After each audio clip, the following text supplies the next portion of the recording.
لو في مكان بيعبر عن عبقرية الفراعنة فهو معبد أبو سمبل.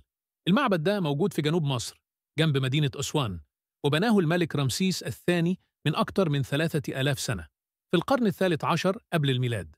المعبد مش بس تماثيل وحجارة ضخمة، ده كمان تحفة فنية وهندسية بكل المقاييس. رمسيس الثاني عمل المعبد ده علشان يبهر به أعدائه وحلفائه، وكمان علشان يخلد نفسه والإله رع.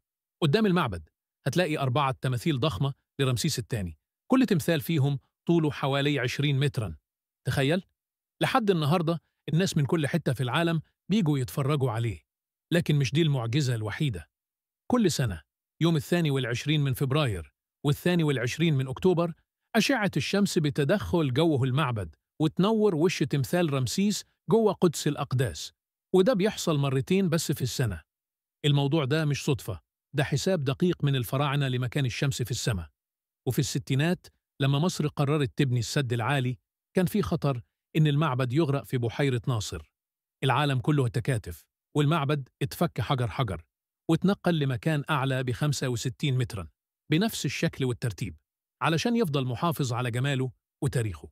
معبد أبو سمبل مش بس رمز للتاريخ، ده كمان رمز للتعاون العالمي والعبقرية المصريين اللي من آلاف السنين سبقوا زمنهم. إذا إعجبك المحتوى برجاء الضغط على لايك وشير وشارك الفيديو واشترك في القناة وفعل الجرس ليصلك كل جديد